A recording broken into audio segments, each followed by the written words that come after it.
दम तोड़ने लगे हैं सरोकार। विचारधारा की लड़ाई में गुम हो रही मीडिया की पहचान। कोई समझौता नहीं, संतुलन के साथ खबरों के सफर की नई शुरुआत। खबरें जो आपको सीधे जोड़ती हैं हमसे, जिनका आपकी जिंदगी पर होता है सीधा असर। खबरों की वही तस्वीर, बिना बदले बिना डरे, जज्बा सच का लिए, सच दिखाते हैं।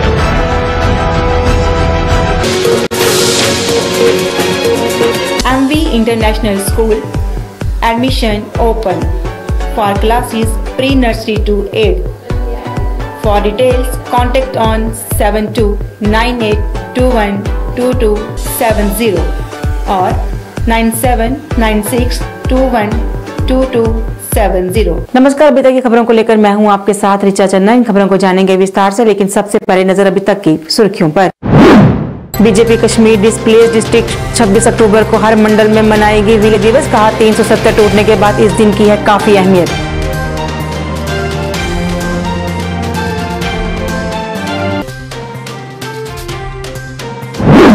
मुगल रोड पर पेश आया दर्दनाक सड़क हादसे में 2 लोगों की मौके पर ही मौत।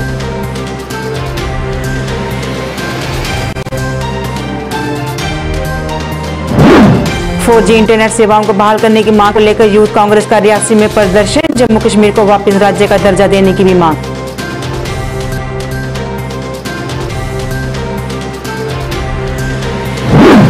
और पुंछ में पुलिस मार्टियर क्रिकेट टूर्नामेंट का आयोजन। युवाओं को खेलों के प्रति आकर्षित करना है मकसद।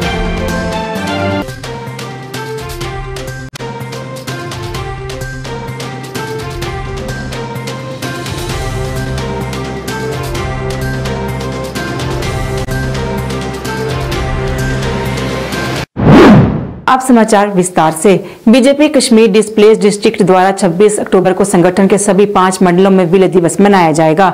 इस बात की जानकारी संगठन द्वारा एक प्रेस कॉन्फ्रेंस में दी गई। संगठन के प्रधान चांदजी भट्ट ने कहा कि हर साल इस दिन पर कार्यक्रम का आयोजन किया जाता है, लेकिन 370 टूटने के बाद ये पहला विलय दिवस है, जिसके चलते इस बार इसकी काफी अहमियत है।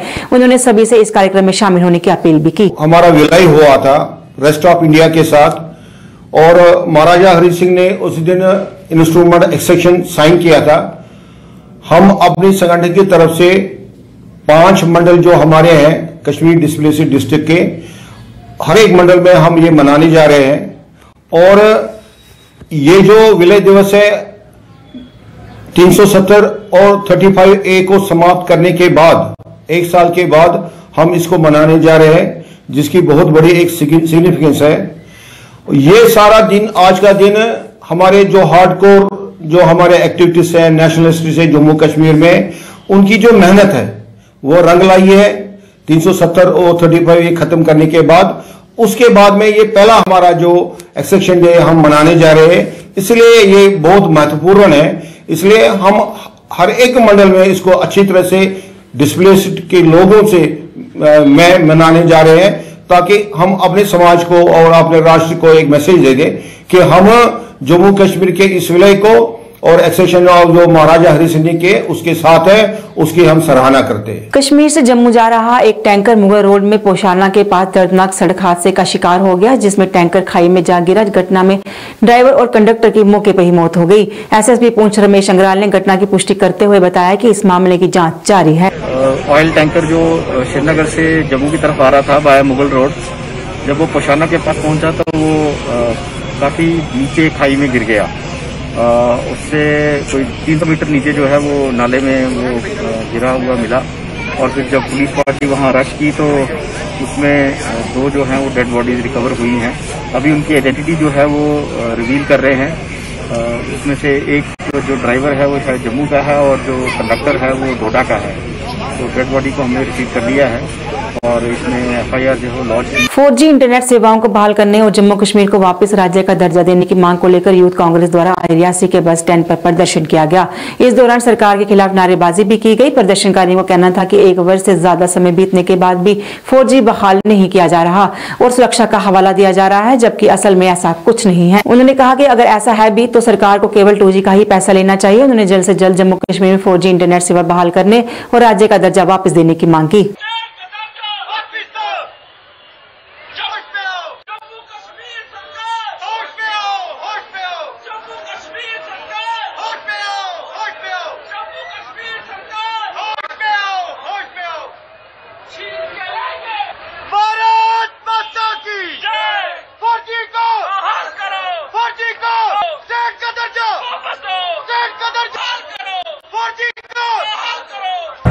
ये सरकार की जो गलत नीति है, गलत पॉलिसी है, जो धांधली जो है, ये इसके खिलाफ हमने आज प्रोटेस्ट किया। जो 4G का जो ताल्लुक है, अगर यही कहते हैं कि हम थोड़ी देर के लिए मान लेते हैं कि ये कहते हैं कि जो 4G जो है ये सिक्योरिटी पॉइंट ऑफ व्यू से इन्होंने बंद किया हुआ है, तो ये फिर 2G का पैसा क्यों नहीं लेते हैं?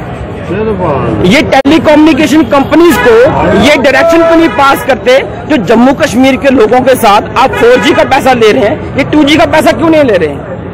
यहाँ पे कहीं ना कहीं जो मौजूदा सरकार है ये एक्सपोज हो रही है, अपने ही शब्दों में घिरी जा रही है। और अगर सिक्योरिटी का पॉइंट ऑफ व्यू देखा जाए तो रियासी में कौन सा खतरा है? रियासी में आप कंपैरिजन करें, उधमपुर श्रीनगर में जो गांधरबल कुछ डिस्ट्रिक्ट को खोला हुआ है, आप कंपैरिजन करें। मैं रियासी की बात करता हूँ, रियासी में कौन सा खतरा है? आप 317 हटाना चाहते हैं, 317 हटाइए, मगर हमारी डिमांड है यहाँ पे क्लियर शब्दों में कि आप हमें स्टेट का दर्जा वापस दीजिए।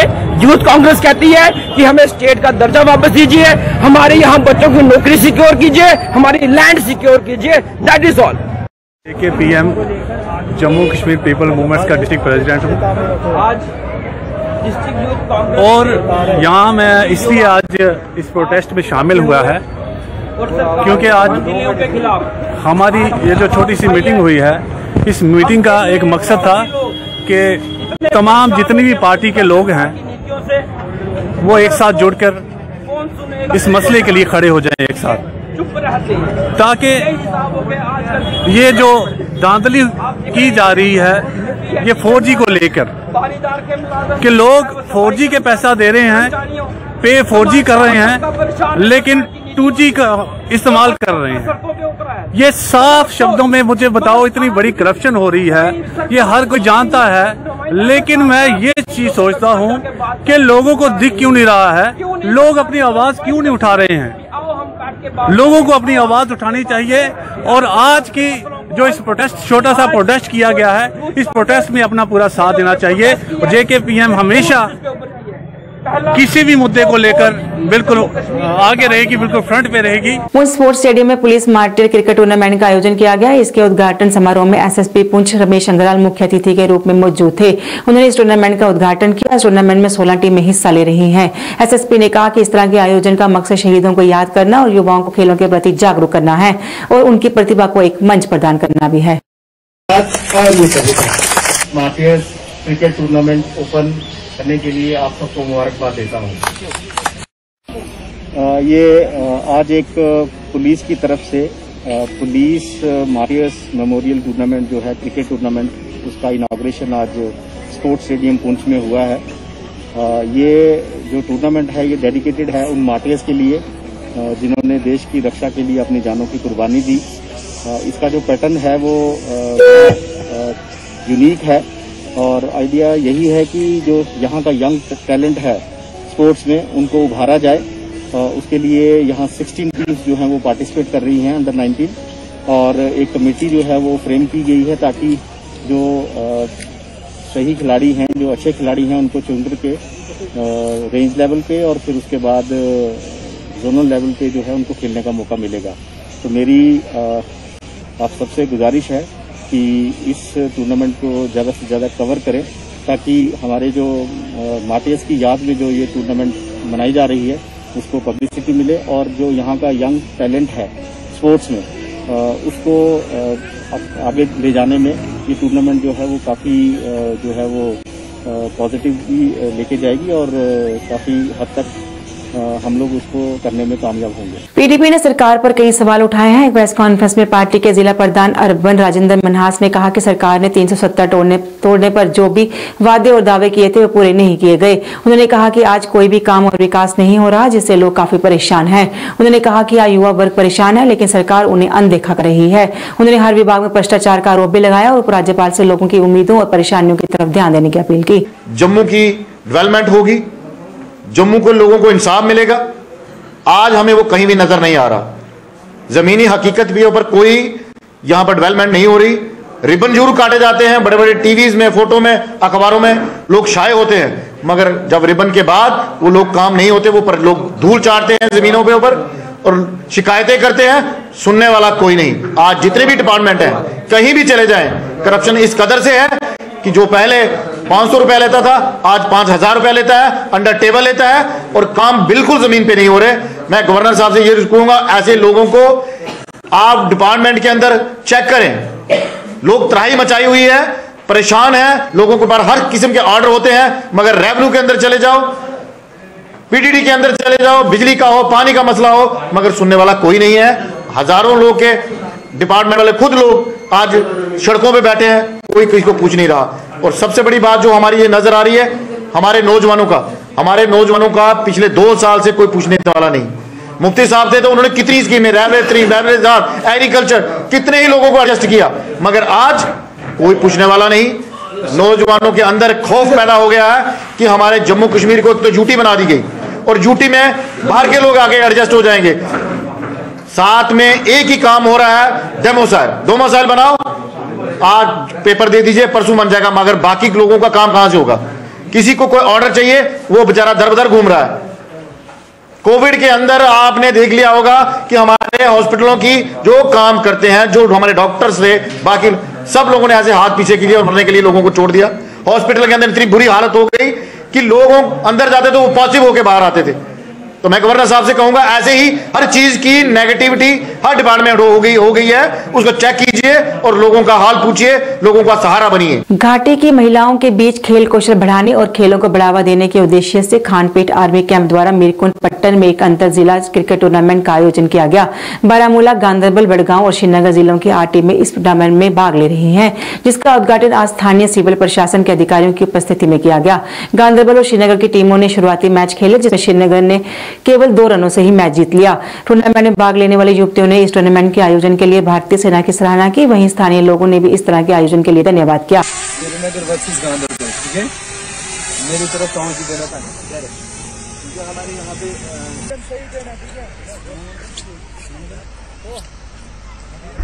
मेरा नाम नादिया निगत है। अभी मैं यहाँ पे मीरकुंड स्टेडियम में हूँ। यहाँ पे जो 29 RR बटालियन ने जो टूर्नामेंट ऑर्गेनाइज किया है और उसी की आज ओपनिंग थी। यहाँ पे जो श्रीनगर और गांधरबल के बीच में मैच हुआ। सो मैं श्रीनगर टीम से बिलोंग करती हूँ। यहाँ पे आकर एक बहुत ही अच्छा माहौल लगा कि यहाँ पे जो ग्राउंड्स है बहुत अच्छा ग्राउंड है और गांधरबल की टीम के साथ जो भी खेला लाइक अच्छा लगा कि ऐसा नहीं लगा कि we are just for teams all that. So अच्छा रहा, मैच अच्छे रहे और एक अच्छे डिसिप्लिन के अंदर खेला गया मैच। और मेरी मैसेज है कि सब यूथ को कि आप स्पोर्ट्स में आए, हर एक स्पोर्ट्स में पार्टिसिपेट करें और स्पोर्ट्स में आगे जाकर अपना नाम कमाए और साथ ही साथ कश्मीर का नाम आगे लेके जाए। तो जो कि आज हमारी खुशकिस्मती है हमारी इस मीरकुंड इलाके में पट्टन कॉन्स्टिट्यूंसी में, जो कि हमारी एक फेमस प्लेयर आई है यहाँ पे, जो कि बिस्मा और कौंसर आई है, रणजी खेल के आए हैं। हमें आज प्राउड है अपनी जगह पे, इन लड़कियों को भी प्राउड है ये यहाँ पे आए हैं। मैं चाहता हूँ जितनी भी हमारे जो कोर कमांडर साहब, मैं उससे पर्सनली रिक्वेस्ट करना चाहता हूँ, ऐसी लड़कियों को मौका मिलना चाहिए, इनको चांस मिलना चाहिए इंडिया टीम में खेलने के लिए, क्योंकि जैसे मंजूर पांडू साहब को मौका मिला था, ऐसे हमारी लड़कियों में भी बहुत ज्यादा टैलेंट है। आप अगर नजर डालोगे बिस्मा में और कौंसर में, इसको भी मौका मिलना चाहिए इंटरनेशनल लेवल तक पहुंचने के लिए। जम्मू कश्मीर बाला साहब ठाकरे कश्मीर इकाई द्वारा आज श्रीनगर में प्रदर्शन किया गया। प्रदर्शनकारियों का कहना था कि पिछले काफी समय से वो सुरक्षा देने और शिव सैनिकों को रहने की जगह देने की मांग को लेकर प्रदर्शन कर रहे हैं, पर अभी तक उन्हें कोई आवास नहीं दिया गया और न ही किसी तरह की सुरक्षा ही प्रदान की गई है। उन्होंने जम्मू कश्मीर प्रशासन पर उनकी मांगों की तरफ गौर न करने का आरोप लगाया। इस दौरान उन्होंने भारतीय जनता पार्टी पर बाकी पार्टियों की अनदेखी करने का आरोप लगाया और जल्द से जल्द उन्हें सुरक्षा और आवास देने की मांग की। बीजेपी सरकार, मोदी सरकार, शिवसेना कश्मीर उद्धव ठाकरे शिवसेना कश्मीर बाला साहब ठाकरे, शिवसेना कश्मीर बाला साहब ठाकरे, शिवसेना कश्मीर बाला साहब ठाकरे, शिवसेना कश्मीर उद्धव साहब ठाकरे, शिवसेना कश्मीर बाला साहब ठाकरे, शिवसेना कश्मीर बाला साहब ठाकरे, शिवसेना कश्मीर उद्धव साहब ठाकरे, शिवसेना कश्मीर बाला साहब ठाकरे। करवाने के लिए कई बार यहाँ पर पूरा हमने एहतजाज दर्ज कराया, लेकिन अफसोस की बात है कि यहाँ की जो गवर्नमेंट इंतजामिया है उनकी तरफ से हमें हमेशा मायूसी हाथ लगी है। यहाँ की गवर्नमेंट इंतजामिया हमें अपने उंगलियों के इशारों पे नचा रही है और हमारे मसलों को संजीदगी से नहीं ले रही है।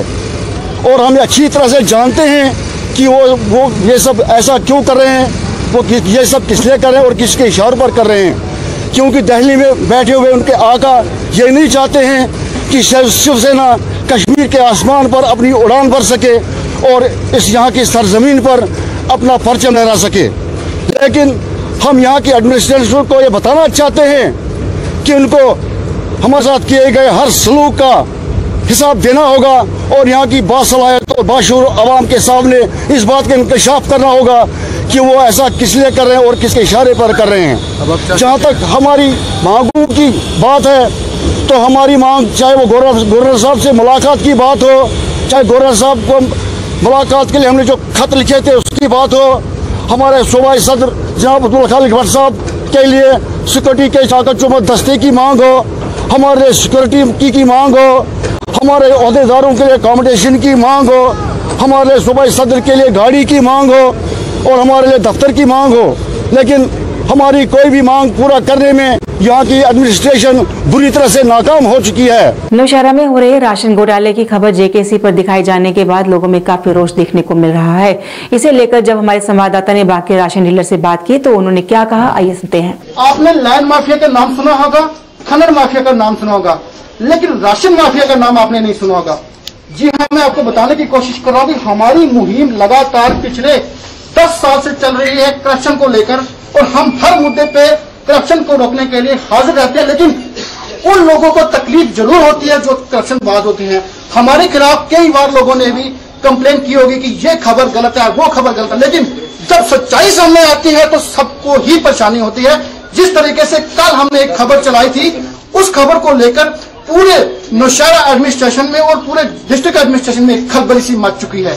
राशन घोटाला लगातार, गरीब जनता को नहीं मिलना राशन एक बड़ा सवाल था और लोग दर बदर होते थे, राशन डीलर के पास आते थे, उनका कहना था कि आपका राशन निकल चुका है। जब टीएसओ के पास जाते थे तो टीएसओ एक एप्लीकेशन मार्क कर देते थे।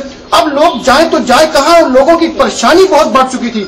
उसी मुद्दे को लेकर नौशहरा एडीसी सुखदेव सिंह ने एक संज्ञान लिया, जिसके चलते उन्होंने एक पोर्टल जो है अभी ऑनलाइन चल रहा है उसको चेक किया गया। वहां पे पाया गया कि कुछ घोटालाबाजी हुई है। उसी सब मुद्दे को लेकर हमारे साथ इस वक्त बात करने के लिए डीलर एसोसिएशन के लोग मौजूद है। ये देख सकते हैं किस तरीके से 54 डीलर हैं, उनमें से कुछ डीलर आए हैं। एक वाकया हुआ, उसके बाद 25% कमीशन डीलरशिप जो देते थे, क्या आप लोग देते हैं और जो क्या लोगों को राशन किस तरीके से मिलता है और क्या कहना चाहिए आप?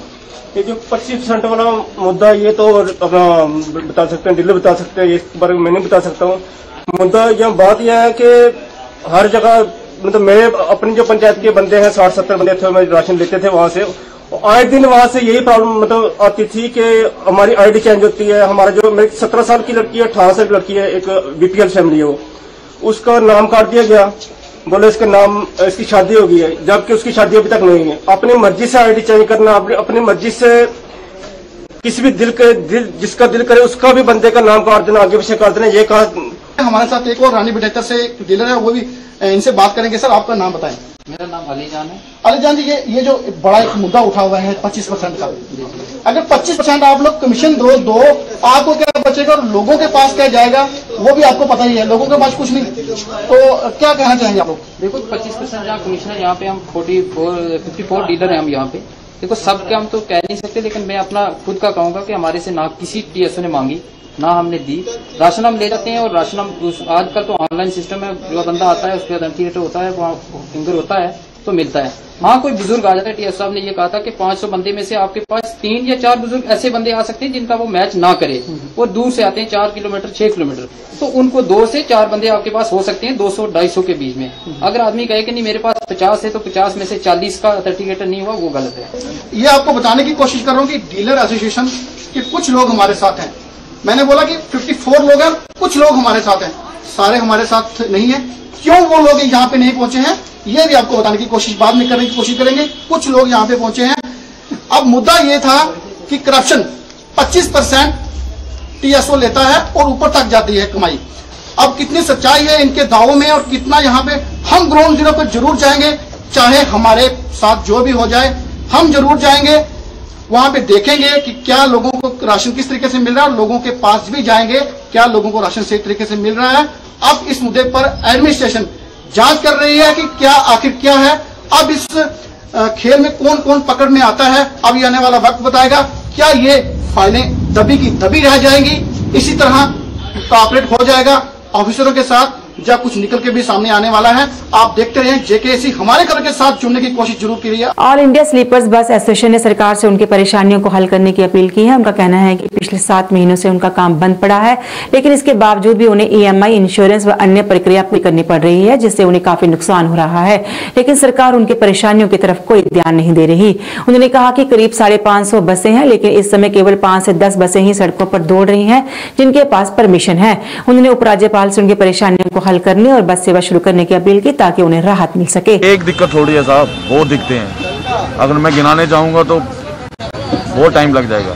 7 महीने हो गए हैं हमारी गाड़ियां खड़ी हैं और प्रशासन की तरफ से हमें कोई रियायत नहीं दी जा रही है, ना कोई डॉक्यूमेंट में, ना कोई ईएमआई में, और यहाँ तक कि ना हमें गाड़ी चलाने की परमिशन दी जा रही है। इन्होंने प्रशासन ने पूरा लखनपुर सील करके रखा हुआ है। तो हम गवर्नर साहब से यही गुजारिश करना चाहते हैं, हमारी तरफ भी ध्यान दिया जाए। हमारे यहाँ 25,000 परिवार पलते हैं, 25,000 का मतलब 1 लाख व्यक्ति, उनका क्या बनेगा। हम इस कगार में हैं कि हम भूखे मर रहे हैं। तो प्लीज़ हमें ध्यान दिया जाए, हमें कागज़ों में ध्यान दिया जाए, हमारी ईएमआई में ध्यान दिया जाए और हमारी गाड़ियों को चलने की परमिशन दी जाए। कितनी टोटल गाड़ियाँ और रोडों पर कितनी समय चल रही है? 500 से 550 गाड़ी है रोडों पे इस टाइम, 10 से 15 चल रही हैं जिनके पास परमिशन है।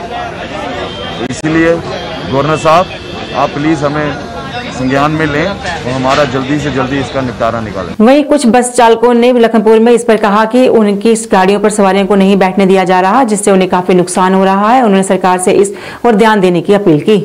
हम उधर से पैसेंजर लाते हैं, पैसेंजर जब कोरोना टेस्ट वगैरह भी करा लेते हैं तब भी इनको गाड़ी में नहीं बिठाया जाता। उधर उन्होंने अपनी गाड़ियां लगाई हुई हैं, वो अपनी गाड़ी में बिठाते हैं, वो हमें खाली गाड़ी का पास भी नहीं देने देते। बोलते कोरोना टेस्ट भी हम करवाते हैं तो फिर भी जो जम्मू नंबर गाड़ी है खाली गाड़ी छोड़नी चाहिए, नहीं छोड़ते। ना उधर खाने के लिए ना पीने के लिए, इतने छोटे छोटे बच्चे हैं, इतनी हरासमेंट होती है, तो क्या बताऊँ आपको।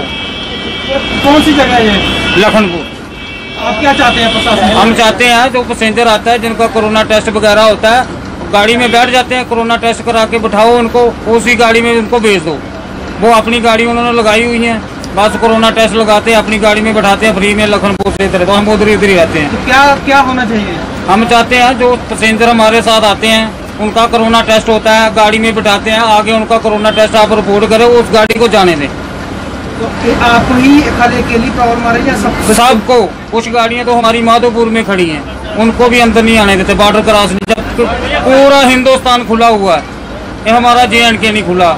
हम जम्मू के रहने वाले हैं तो फिर भी हमें नहीं आने देते हैं। वार्ड नंबर 40 के लोग नालियों की मरम्मत का काम अधूरा रहने से काफी परेशान हैं। उनका कहना है कि नालियों की मरम्मत का काम शुरू किया गया था, लेकिन 1 साल से वो बंद पड़ा है, जिससे स्थानीय लोगों की परेशानियां हल नहीं हो रही। उन्होंने कहा कि नालियों की खस्ता हालत से टूटी होने के कारण निकासी की परेशानी भी पेश आती है।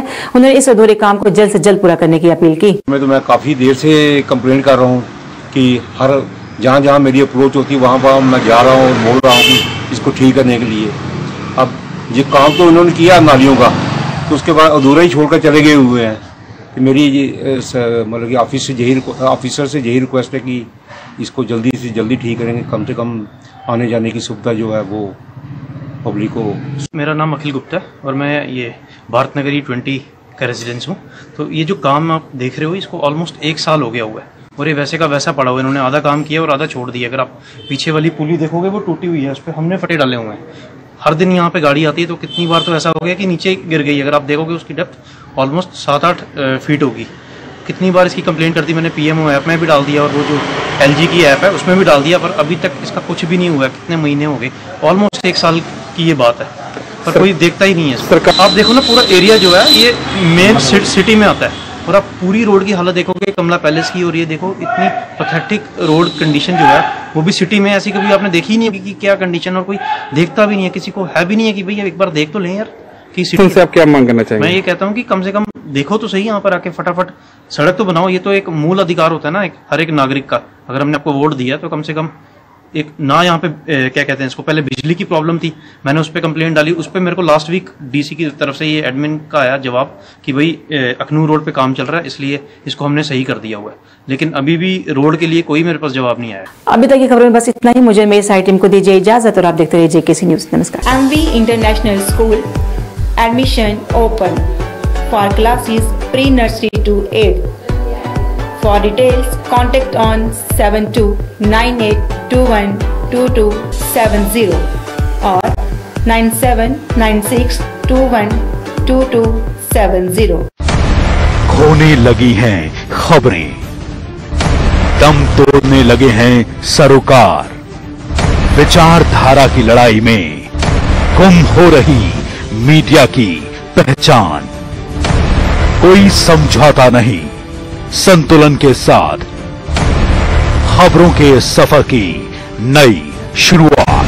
खबरें जो आपको सीधे जोड़ती है हमसे, जिनका आपकी जिंदगी पर होता है सीधा असर। खबरों की वही तस्वीर, बिना बदले बिना डरे, जज्बा सच का लिए, सच दिखाते हैं।